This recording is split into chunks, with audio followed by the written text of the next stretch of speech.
लोग तो ऐसे ही लोग भी बताने वाले कि मरने के बाद मुक्ति होती है, मरने के बाद स्वर्गवास होता है। जब आदमी कोई मर जाता है ना तो क्या लिखते हैं, जब आदमी मर जाता है तो उसके शोक पत्र में लिखते हैं स्वर्गवासी, स्वर्गवास हो गया है। नहीं, आज तक किसी ने देखा कि मर करके यहां से कोई स्वर्ग में गए कि नरक में गए? देखा क्या? कुकर्मी से कुकर्मी आदमी मरता है तो भी हम स्वर्गवासी लिखते हैं, क्योंकि परपाटी ये लिख देते हैं। तो मर करके कोई आदमी स्वर्ग या नरक में नहीं जाता, कहीं स्वर्ग नरक है भी नहीं। शास्त्रों में लिख दिया गया है कि आदमी पुण्य कर्म करता है तो स्वर्ग जाता है। और स्वर्ग में मिलता क्या है, कभी पढ़ा है आपने? पढ़ कर देखिए, शास्त्रों को पढ़ करके देखिए। फिर वही लिखा है कि वहाँ शराब मिलता है, स्त्रियां मिलती हैं, भोग मिलते हैं और शरीर कभी क्षीण नहीं होता है। अरे जो संसार में मिलता है वही स्वर्ग में मिलता है, तो क्या मतलब का स्वर्ग? असली स्वर्ग तो क्या है, स्व में गमन करना ही स्वर्ग है, अपने आप में लौटना ही असली स्वर्ग है। इसलिए कहीं आकाश में स्वर्ग नहीं है, अपने घर को, अपनी धरती को स्वर्ग बनाना है। और स्वर्ग कैसे बनता है? मृदुवाणी, सुंदर बर्ताव, सभी गुणों की खान है और प्रेम की गंगा बहे जहां पर, वह घर स्वर्ग।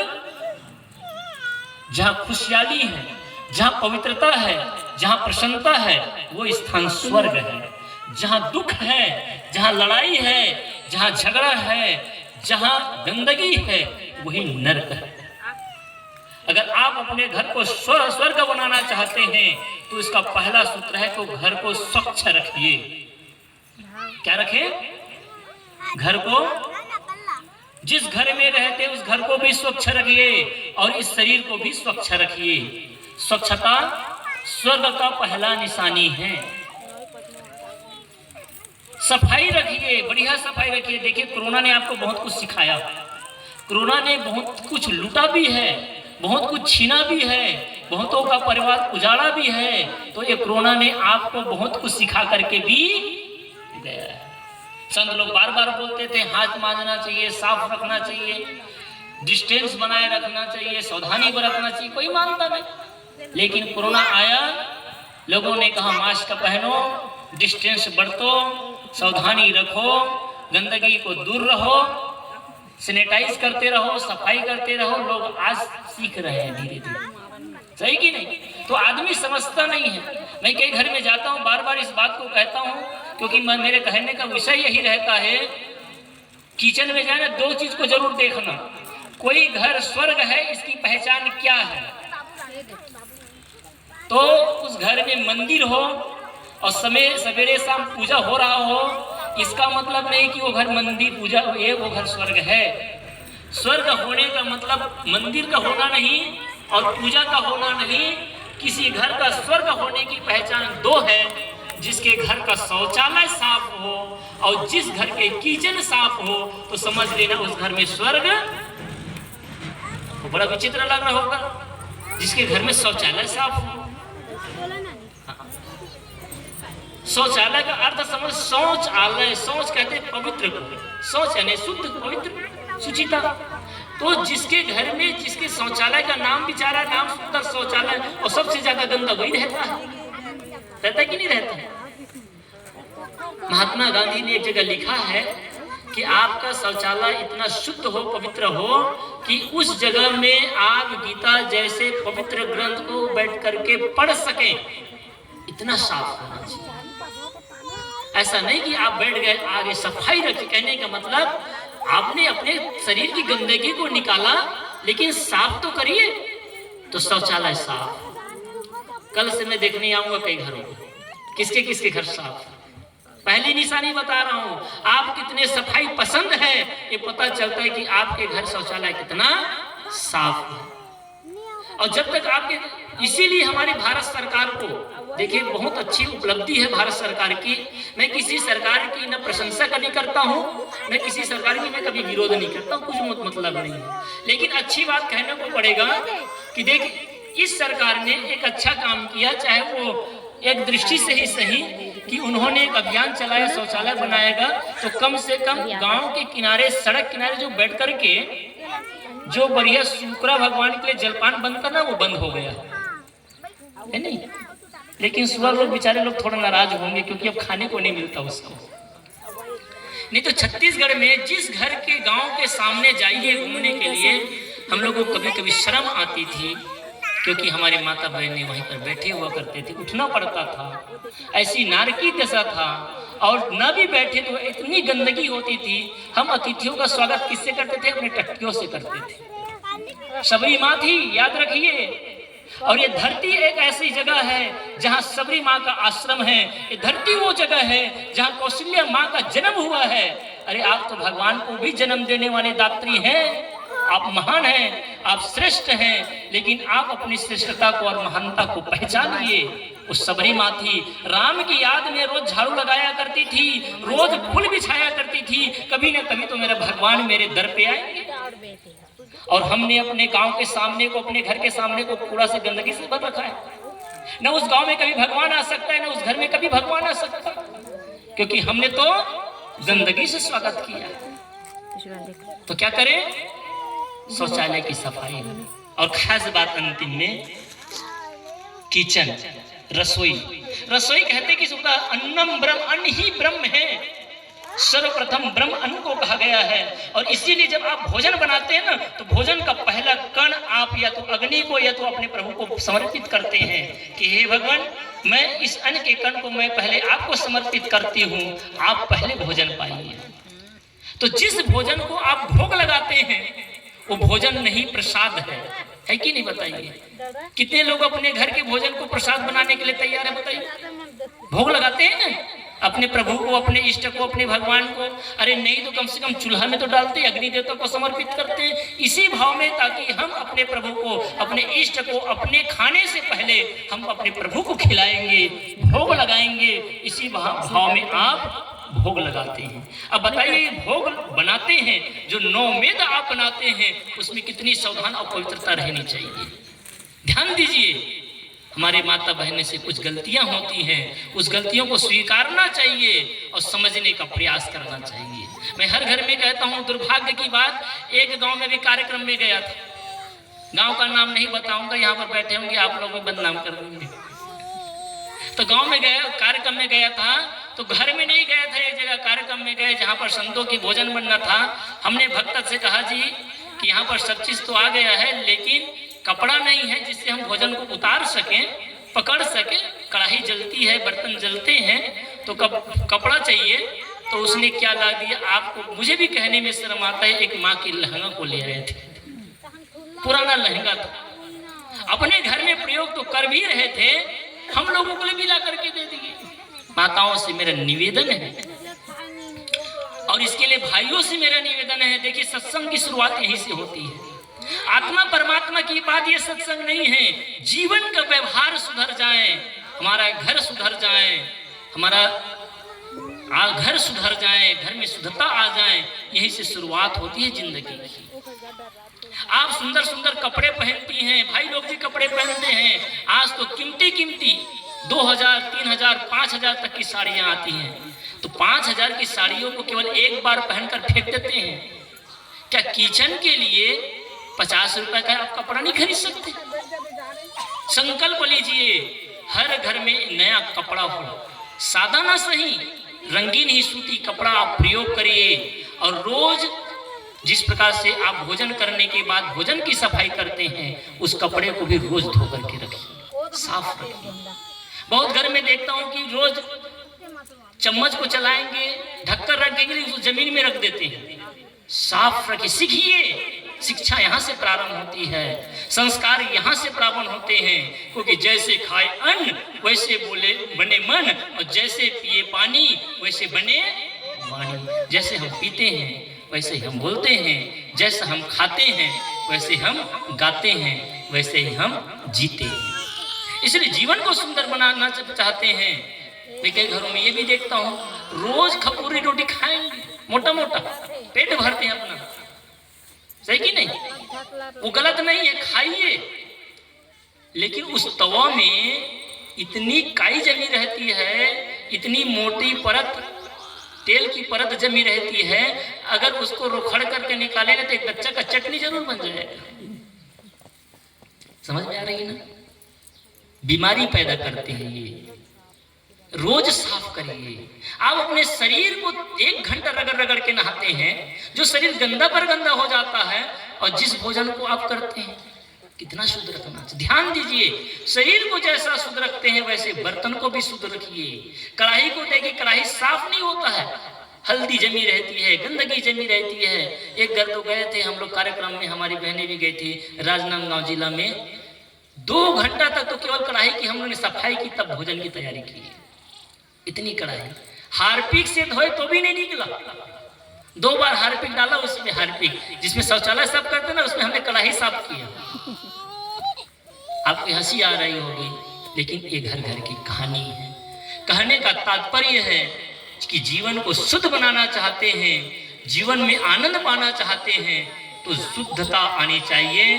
तो आपका घर शुद्ध हो, आपका घर पवित्र हो, और आपका तन पवित्र हो, और आपका मन भी पवित्र हो। जब माताएं जब भोजन बनाएं तो भोजन कैसे बनाएं? मुख से गीत गुनगुनाते रहिए, बढ़िया सुंदर भजन गुनगुनाइए, प्रसन्न रहिए, और प्रसन्न होकर के ये भाव से भोजन बना रहे हैं कि मैं आज अपने प्रभु को भोग लगाने के लिए भोजन बना रही हूँ। तो आपका भोजन बनाना भी पूजा से कोई कम नहीं है। जब माँ झाड़ू लगाएं तो झाड़ू ये लगाएं कि मैं आज मंदिर की सफाई कर रही हूँ, सेवा कर रही हूँ। आपका घर ही आपके लिए मंदिर है, आपका घर ही आपके लिए तीर्थ है, और आपके घर के मुखिया लोग, पति देव ससुर माता पिता ही आपके लिए सच्चे ईश्वर हैं। जब ये समझ में आ जाएगा तभी घर में स्वर्ग आ सकता है।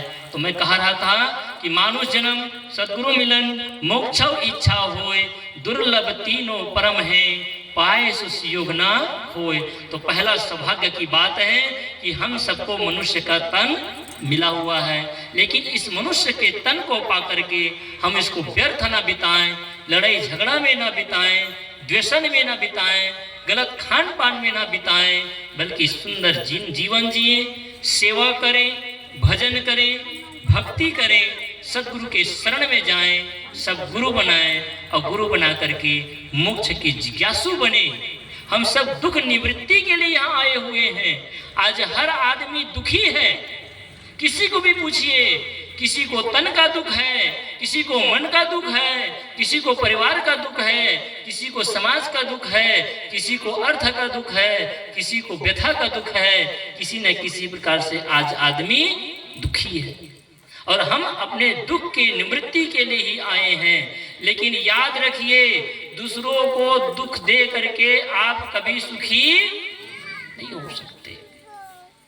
अगर ये चाहते हैं कि दूसरों को हम दुख दे करके सुखी होंगे, दूसरों को परेशान करके सुखी होंगे, दूसरों को जला करके प्रसन्न होंगे, तो ये कभी होने वाला नहीं है।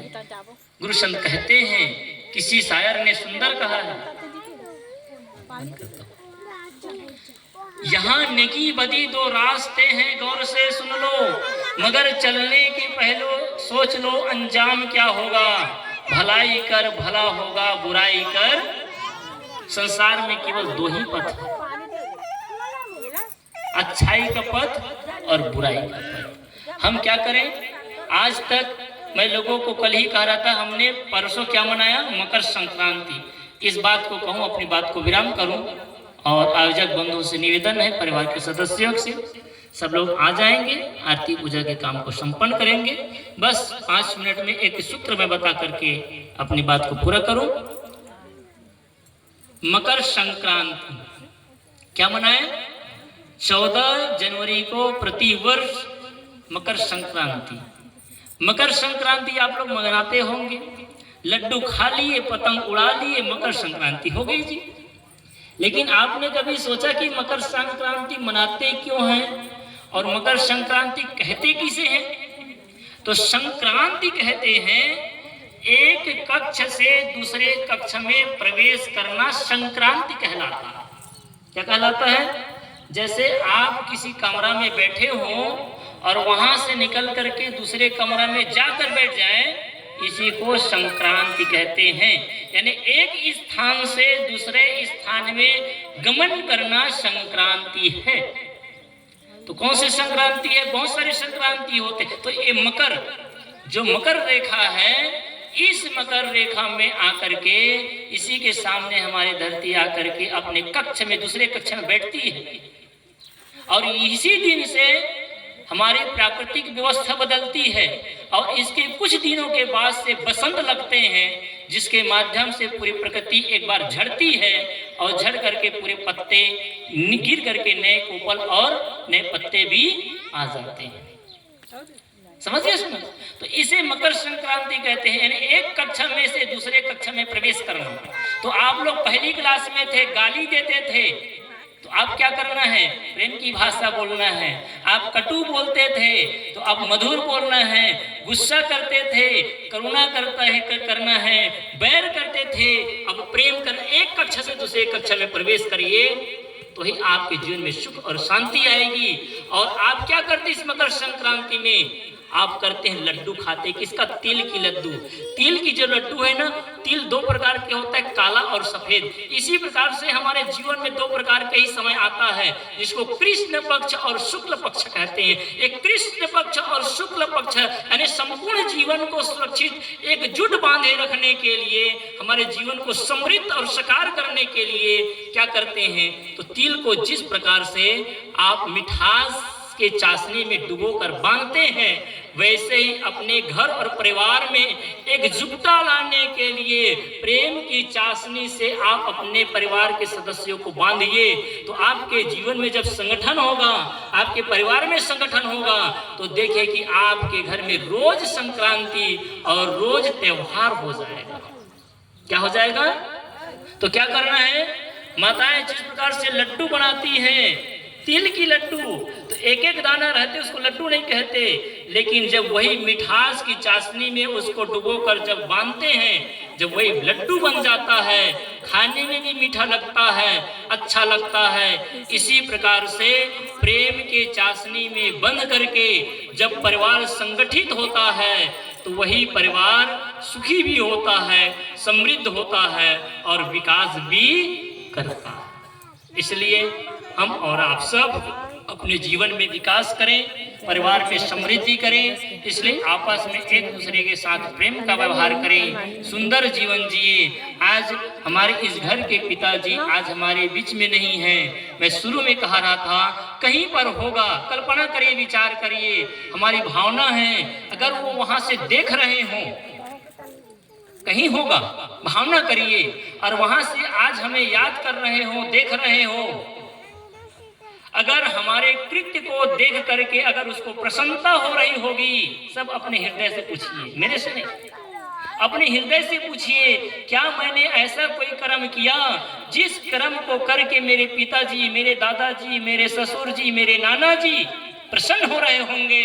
तो मेरा आज उसकी श्रद्धांजलि मनाना, उसका वर्ष मनाना सार्थक है।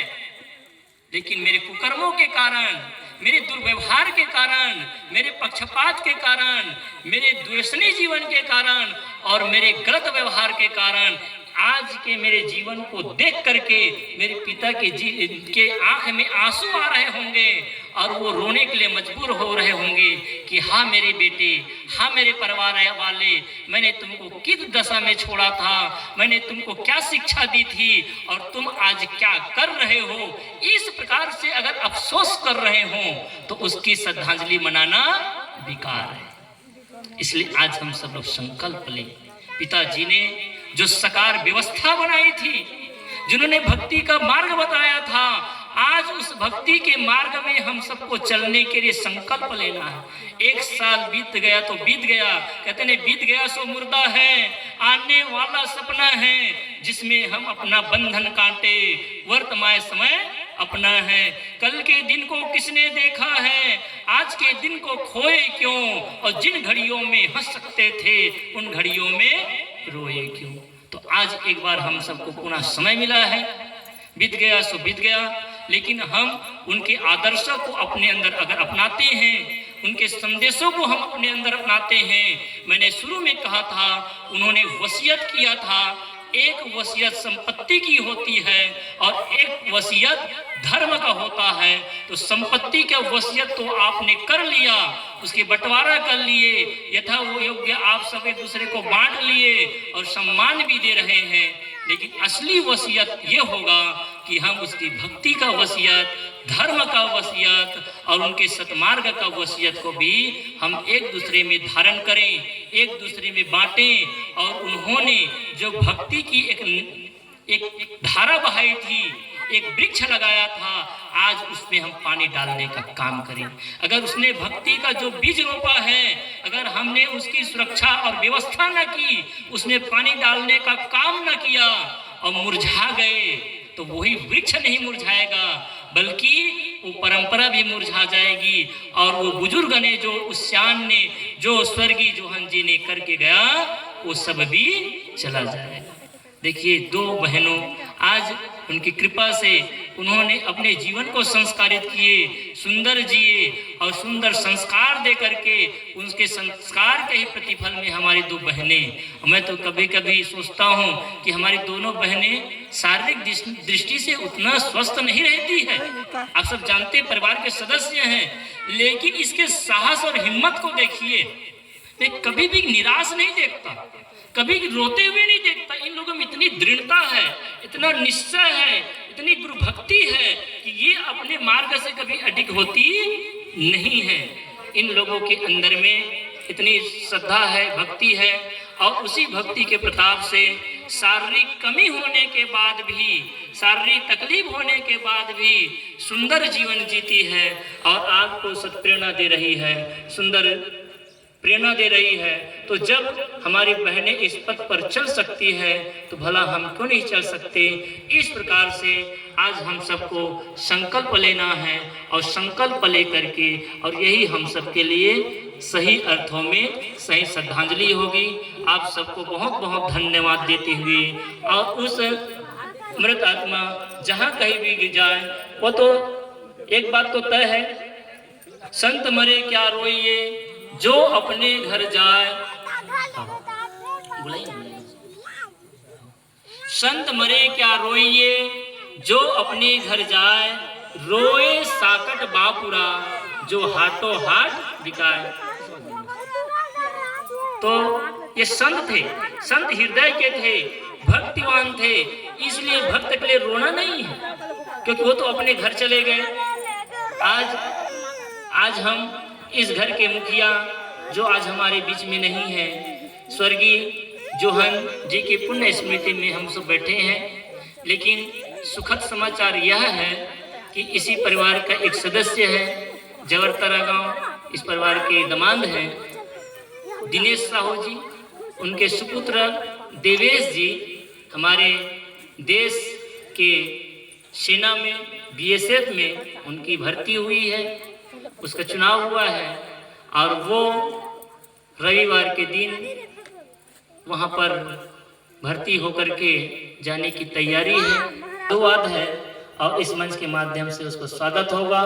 कहा भी गया है कि जननी जनेशो संत जन, या तो जनेश्वर वीर, नहीं तो जननी बांझ रहे काहे गवाए नूर। शायर ने कितना सुंदर कहा है, जननी है, माँ है, या तो वो किसको जन्म दे, संत को जन्म दे, संत हृदय को जन्म दे, भक्त हृदय को जन्म दे, या तो जननी जनेशो संत जन, या तो सूरवीर। और आज जननी को जन्म दिए। संत और सिपाही दोनों का काम एक ही है। संत भी रक्षक है, संत समाज का रक्षक है, और सिपाही देश का रक्षक है, और दोनों रक्षक का हमें जरूरत है। तो मैं इस मंच के माध्यम से देवेश जी को निवेदन करता हूं कि आप आएं और आकर के इस परिवार की ओर से आपको सम्मानित किया जाएगा, इस समाज की ओर से सम्मानित किया जाएगा। और यहीं पर मैं अपनी वाणी को विराम करता हूं। बोले सद्गुरु देव की जय।